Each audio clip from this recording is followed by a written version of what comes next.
Practical number 7, to determine coefficient of performance of vapor compression refrigeration system. In short, COP of refrigeration system, VCRS system. Okay, VCRS system ની COP આપણે determine કરવાની થાય છે. Okay, what is the objective to determine refrigerating effect, work done, mass flow rate, COP from data recorded by the performance. આપણે જે કંઈ પણ performance કરશું બરોબર, આના પરથી જે ડેટા રેકોર્ડ થયા છે એના આધાર પરથી refrigerating effect, RE, work done, mass flow rate, COP આ બધી વસ્તુ કેલ્ક્યુલેટ કરશું. દેન જે કાંઈ પણ ડેટા આપણને મળે છે એને to plot actual VCRS cycle on PH and TS diagram, એને એકચ્યુઅલ VCRS સાયકલના PH અને TS ડાયાગ્રામની અંદર આપણે પ્લોટ કરવાના થશે. ઓકે, હવે આપણી જે સિસ્ટમ છે ટેસ્ટ ટ્રી, આ ટેસ્ટ ટ્રીની અંદર સિસ્ટમની અંદર કેટલા કમ્પોનન્ટ અવેલેબલ છે તો કે compressor, condenser, low pressure and high pressure cutout switch, evaporator, temperature indicator, pressure gauge, expansion device, energy meter. Okay, આ બધા જ ડિવાઇસ આપણી પાસે અવેલેબલ છે સિસ્ટમની અંદર પણ આપણે જોઈએ. ઓકે, એક્સપેરિમેન્ટની પ્રોસિજર શું છે તો પ્રોસિજર ઓફ એક્સપેરિમેન્ટની અંદર first of all fill the evaporator tank up to the maximum level. પહેલાં ઇવાપોરેટરની ટેન્કને ભરી દે. દેન provide 230 volt supply by inserting the 3-pin top of socket. In short, power supply on करो. Switch on the main supply and pump on and off switch. Main supply on करिए. Okay. Then switch on electric heater by rotating dimmer in clockwise direction. Okay. Clockwise direction ની અંદર dimmer ને rotate કરીએ જેથી કરીને temperature આપણું આવી જાય. Then select an expansion device. આપણે અહીંયા always thermostatic expansion વાલા જ રાખવાના છીએ. Okay. Then switch on the on and off switch. Switch on કરી દો. Check the compressor energy meter disc start rotating and rotameter float is lifted up, indicating that the compressor is working. rotameter નો જે float છે આ up and down થાય છે કે નહીં આને એકવાર ચેક કરી લો બરોબર. Then observe the data, observe the temperature of load tank decreasing showing cooling effect. બરોબર, જે T5 ટેમ્પરેચર છે આપણું એને કુલિંગ વોટરનું ટેમ્પરેચર છે એ જો ઘટતું જાય તો આપણું કુલિંગ ઇફેક્ટ મળતી હશે આપણને. Okay, when the evaporator temperature start decreasing, note down the reading according to the observation table. Observation table પ્રમાણે ડેટા ભરતા જાય. Then note down the reading at different evaporator temperature, અલગ અલગ ટેમ્પરેચર પર reading મેળવો અને ઓબ્ઝર્વેશન ટેબલની અંદર ભરી દે. In between change the expansion device, select and note down the reading. Okay, then switch off the compressor on and off switch and switch off the main switch. એટલે આ રીતના આપણી એક્સપેરિમેન્ટની ફાઇનલ પ્રોસિજર છે. ઓકે, ચલો આ એક્સપેરિમેન્ટની અંદર આપણે આ રીતનું એક ઓબ્ઝર્વેશન ટેબલ ભરવાના છીએ. ઓબ્ઝર્વેશન ટેબલની અંદર first of all P1 pressure, okay, જે કમ્પ્રેસરનું ઇનપુટ પ્રેશર હશે. P2 પ્રેશર, એટલે આફ્ટર કમ્પ્રેશન જે કંઈ પણ પ્રેશર આવે છે એ પ્રેશર હશે જેનું મેઝરમેન્ટ PSIમાં છે. ઓકે, દેન તો કે આપણી પાસે એક એનર્જી મીટર છે. એ મીટરની અંદર એક વ્હીલ છે કે જે વ્હીલ રોટેટ થાય છે. એ વ્હીલને 2 રિવોલ્યુશન રોટેટ થવા માટે કેટલો ટાઈમ લાગે છે એટલે કે time for 2 revolution of energy metre એને આપણે મેઝર કરી લેશું. દેન વોલ્ટ કેટલા છે, એમ્પિયર કેટલા છે એન્ડ રેફ્રિજરન્ટનો ફ્લો કેટલો છે, ફ્લો રેટ કેટલો છે જેને આપણે રોટામીટર પરથી મેઝર કરશું. ક્લિયર, અને જે હશે LPH એટલે કે લીટર પર અવરની અંદર. દેન 5 ટેમ્પરેચર છે જેમાંથી ટેમ્પરેચર નંબર 1 કમ્પ્રેસર ટેમ્પરેચર, કમ્પ્રેસરનું સક્શન ટેમ્પરેચર T1 ડિગ્રી સેન્ટીગ્રેડમાં. Okay, then T2 temperature is compressor discharge temperature, એ પણ ડિગ્રી સેન્ટીગ્રેડની અંદર હશે. દેન થર્ડ છે condenser outlet T3 temperature. Okay, આ પણ ડિગ્રી સેન્ટીગ્રેડમાં. And after expansion T4 temperature and final temperature T5 is cooling water temperature. એટલે આ રીતના આપણું ઓબ્ઝર્વેશન ટેબલ છે. આ ઓબ્ઝર્વેશન ટેબલની અંદર આપણે ડેટા ભરવાના છીએ. ઓકે, તો ચલો આપણે સેટઅપ જોઈએ કઈ રીતનું છે તે. આજે તમને દેખાય છે આપણી VCRS ટેસ્ટ સ્ટ્રીપનું સેટઅપ છે. ઓકે, આ સેટઅપની અંદર તમે જોઈ શકો અલગ અલગ કમ્પોનન્ટ દેખાતા છે. સામેની ડિસ્પ્લેમાં તમને જે દેખાય છે આ ડિસ્પ્લેમાંથી આપણે રીડિંગ મેઝર કરવાના છીએ. ઓકે, ચલો આની અંદર અલગ અલગ કમ્પોનન્ટ જોઈએ તો મેં તમને સમજાવ્યા પ્રમાણમાં VCRS સિસ્ટમની અંદર ટોટલ 4 કમ્પોનન્ટ હશે જેમાંથી પહેલો કમ્પોનન્ટ છે કમ્પ્રેસર. ધીસ ઇઝ કમ્પ્રેસર અને આ કમ્પ્રેસર છે હાર્મેટિકલી સીલ કમ્પ્રેસર. ઓકે, કમ્પ્રેસરનું કનેક્શન કન્ડેન્સર સાથે થયેલું છે અને કમ્પ્રેસરનો જે આઉટલેટ પાઇપ છે અહીંયા રેડ કલરનો પાઇપ દેખાય છે, આ રેડ કલરનો આઉટલેટ પાઇપ છે. આ રેડ કલરના આઉટલેટ પાઇપનું સીધું ઇનપુટ જાય છે કન્ડેન્સરની અંદર. બરોબર, આ છે કન્ડેન્સર અને કન્ડેન્સરની પાછળ એક ફેન રોટેટ થાય છે, મીન્સ એર કુલ કન્ડેન્સર છે. આ સાઈડ તમે જોઈ શકો તો તો ફિન તમને દેખાશે, બરોબર. આ ફિન મીન્સ અહીંયાથી આપણો રેફ્રિજરન્ટ કૂલ થતો હશે, રેડ કલરની પાઇપમાંથી ઇન થાય છે, અને જે કાંઈ પણ ઠંડો થાય છે રેફ્રિજરન્ટ કૂલ થાય છે એ બ્લુ કલરની પાઇપમાંથી બહાર નીકળતો હશે. એટલે આ રીતના કમ્પ્રેસરનું કનેક્શન કન્ડેન્સર સાથે થયેલું છે. અહીંયા એક ટેમ્પરેચર સેન્સર મૂકેલું છે કે જે ટેમ્પરેચર સેન્સ કરીને આપણને પેનલની અંદર બતાવશે. આપણી ટેમ્પરેચર ઇન્ડિકેટર પેનલ છે. ઓકે, ચલો આ કન્ડેન્સરમાંથી જ આઉટલેટ તરીકે રેફ્રિજરન્ટ નીકળે છે, ઠંડો રેફ્રિજરન્ટ અહીંથી આગળ જશે.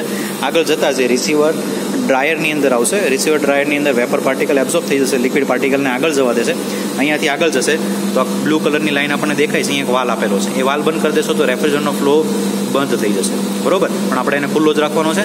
ત્યાંથી આગળ જશે અને આ એક ડિવાઇસ છે, બરોબર. આ ડિવાઇસ છે આપણું રોટામીટર. રોટામીટરની અંદર રેફ્રિજરન્ટ જાય છે, મતલબ અહીંયા તમને દેખાતો છે એક ફ્લોટ.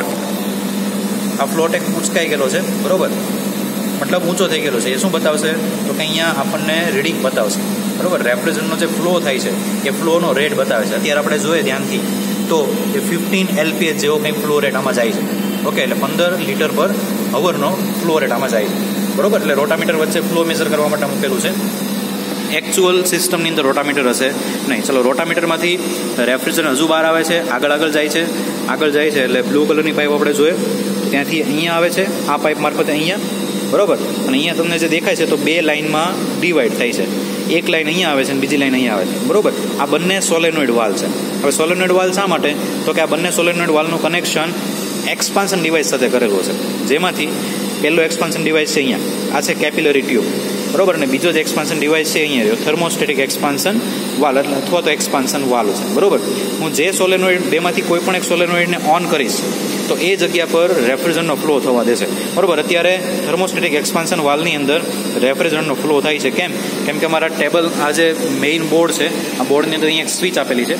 આ સ્વિચની અંદર આ સ્વિચ જે જગ્યા પર હોય અત્યારે નીચે એક્સપાન્શન વાલ તરફ છે, મતલબ એક્સપાન્શન વાલના સોલેનોઇડને ઓન રાખે છે, કેપિલરી તરફ બંધ છે. જો હું કેપિલરી તરફ કરી દઉં અને એક્સપાન્શન વાલ બંધ થઈ જશે, કેપિલરી સ્ટાર્ટ થઈ જશે, બરોબર.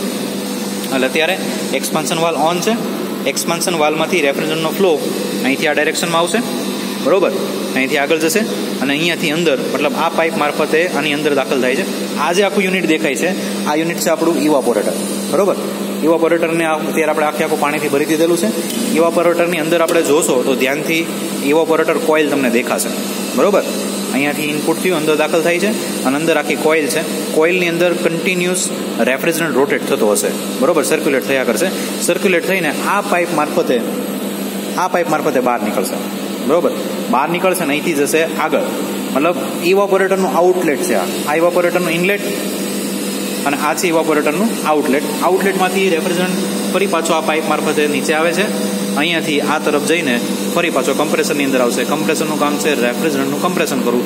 ફરી પાછું એટલે રેડ લાઇન થ્રુ આગળ આવશે કન્ડેન્સરની અંદર, કૂલ થશે, ડ્રાયરમાં જશે, આગળ જશે, ફ્લો મેજર થશે, ફરી પાછું એક્સપાન્શન વાલ. એટલે આ રીતના સર્ક્યુલેટ થયા કરશે, બરોબર. એટલે આ રીતના આપણો જે રેફ્રિજરન્ટ છે આ રેફ્રિજરન્ટ આખી સિસ્ટમની અંદર રોટેટ થયા કરશે, બરોબર. 4 ડિવાઇસ છે, કમ્પ્રેસર, કન્ડેન્સર, એક્સપાન્શન વાલ અને ઇવાપોરેટર, બરોબર. આ 4 ડિવાઇસની અંદર રેફ્રિજરન્ટ કન્ટિન્યુઅસ રોટેટિંગ કન્ડિશનમાં હશે, બરોબર. હવે આપણે શું કરવું છે તો કે આની અંદર આપણે આપણા પ્રેશર મેજર કરવા છે, બરોબર. તો આપણા ઓબ્ઝર્વેશન ટેબલની અંદર આપણે જોઈએ તો ઓબ્ઝર્વેશન ટેબલની અંદર ફર્સ્ટ ઓફ ઓલ અહીં આપણે જોઈએ તો ઓબ્ઝર્વેશન ટેબલમાં પહેલી કોલમ છે P1 એન્ડ બીજી કોલમ છે P2.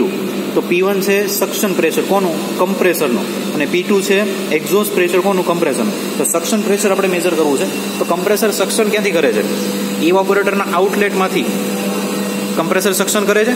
મતલબ કે આ આઉટલેટનું પ્રેશર આપણે માપી લઈએ તો કમ્પ્રેસરનું સક્શન પ્રેશર ખ્યાલ આવી જાય, બરોબર. તેના માટે શું કર્યું છે તો અહીંયાથી આ લાઇનને એ ડિવાઈડ કરેલી છે.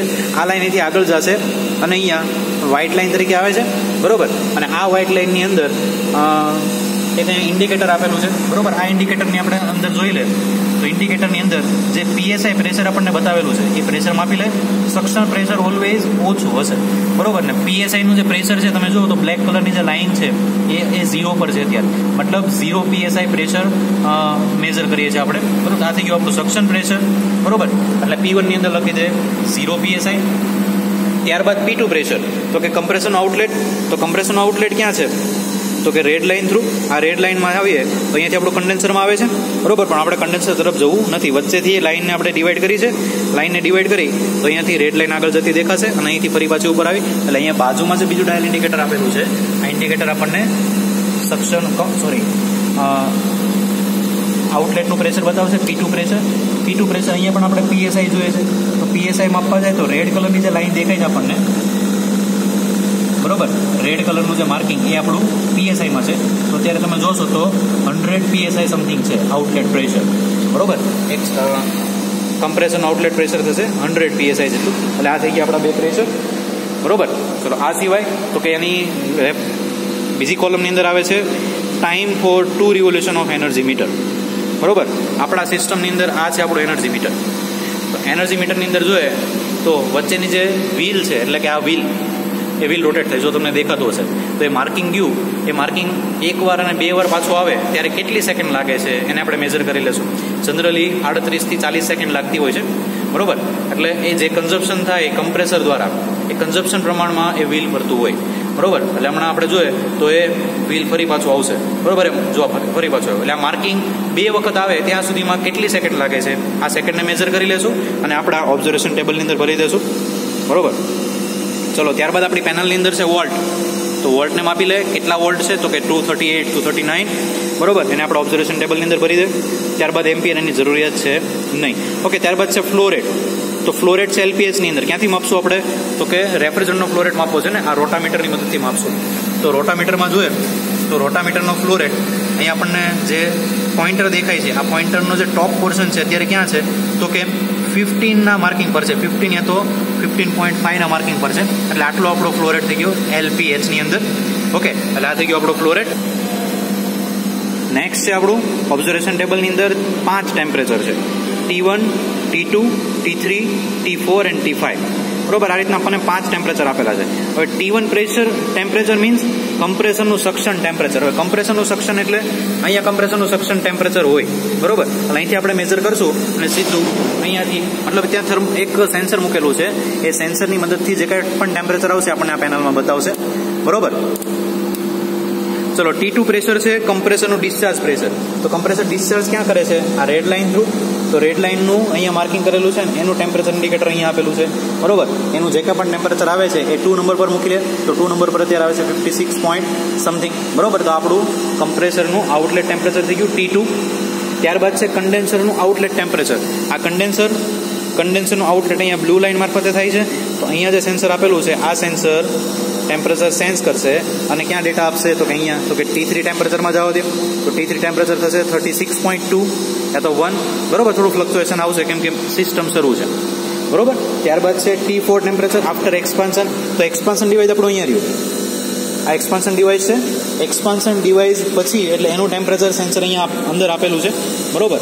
અહીંયા રહ્યું, આ વાયર આપણને દેખાય છે. આ વાયરની મદદથી ટેમ્પરેચર સેન્સ કરશે. જે કાંઈ પણ ટેમ્પરેચર આવે છે એ આપણને T4 ની અંદર બતાવશે, બરોબર. 24 પોઈન્ટ સમથિંગ. એકચ્યુઅલીમાં અહીંયા ઇન્ડિકેટરની અંદર માઇનસની સાઇન ખરાબ થઈ ગયેલી છે, એટલે અહીંયા -23.7 સમથિંગ આન્સર આવશે, બરોબર. ચલો ત્યારબાદ છે T5 ટેમ્પરેચર, કુલિંગ વોટરનું ટેમ્પરેચર. તો અહીંયા જે આપણું પાણી છે ઇવાપોરેટરની અંદર ભરેલું પાણી, આ પાણીનું ટેમ્પરેચર કેટલું છે તો પણ એક સેન્સર દ્વારા મેજર થશે, બરોબર. અહીંયા આપણને સેન્સર આપેલું છે, એ વાયર દ્વારા આપણે ટેમ્પરેચર મેજર કરી લઈશું પાણીનું, અને જે કંઈ પણ ટેમ્પરેચર આવે છે એને આપણે સીધું અહીંયાથી લખી લઈએ T5 ટેમ્પરેચર પરથી, બરોબર. અત્યારે 31.6 સિસ્ટમ શરૂ કરેલી છે એટલે ટેમ્પરેચર થોડું વધારે છે, બરોબર. એટલે આ રીતના ટોટલ 5 ટેમ્પરેચર આપણે મેજર કરી લે અને ફાઇનલ આપણે આપણા ઓબ્ઝર્વેશન ટેબલની અંદર ડેટા ભરી દે, બરોબર. તો ચલો કેટલા વસ્તુ મેજર કરી આપણે.